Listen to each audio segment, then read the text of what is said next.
បាទស្រីបងប្អូនអរគ្នាសម្រាប់បងប្អូនអរគ្នាដែលប្រើម៉ាស៊ីនកណុងដែលបន្តោងទឹកថ្នាំបែបហ្នឹងតែតែមានបញ្ហានៅពេលដែលយើងព្រីតមកគឺ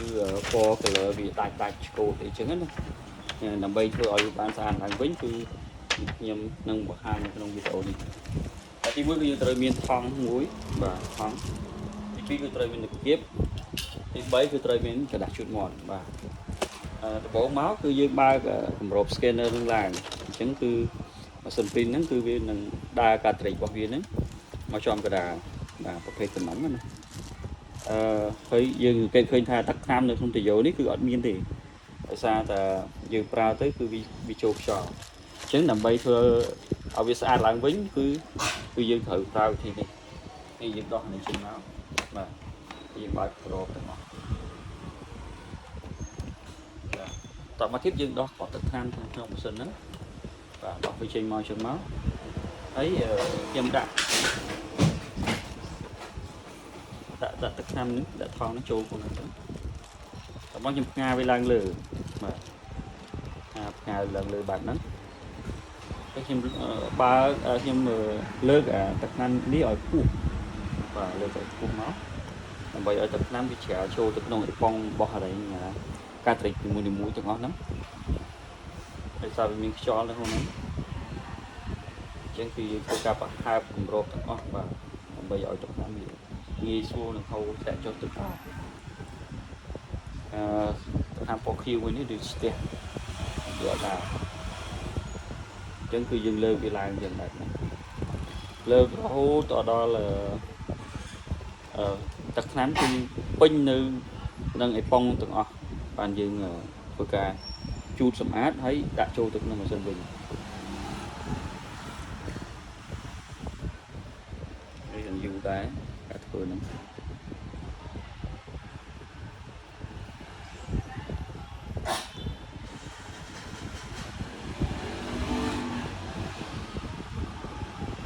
បាទបន្ទាប់ពីយើងបហូរមករយៈពេលមកគឺឃើញថាទឹកថ្នាំគឺវាមកគ្រប់នៅកន្លែងហ្នឹងហើយអញ្ចឹងគឺបងប្អូនគឺធ្វើការគៀបតាយ៉ូបាទគៀបតាយ៉ូគៀបខាងហ្នឹងឲ្យជាប់គៀបហើយយើងយកប្រើទៅគៀបហ្នឹងដើម្បីគៀបនៅមុខវាហ្នឹងដើម្បី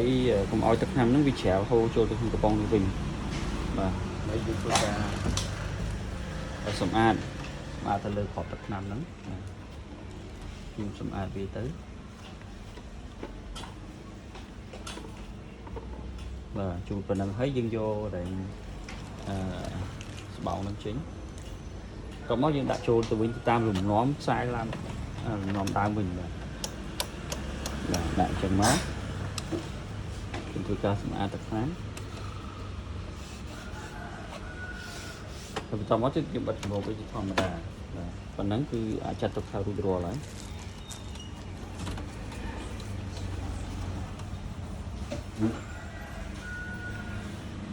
យើងធ្វើការ clean head វាសិនបាទ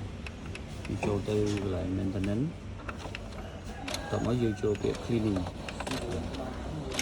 យើង clean មួយរយៈទៅតោះមកទៀតបានយើងធ្វើការដកនេះដកឆ្នប់ចេញមកដកនេះហ្នឹងបាទយើងបិទឆ្នប់ទៅវិញបាទចកស្មៅមួយទៀតតពីធ្វើការ clean ហើយយើងអាចទៅសាកបងមើលបានយើងធ្វើការ clean head រួចហើយគឺយើង check nozzle វាមើលបាទយើង check អូខេមក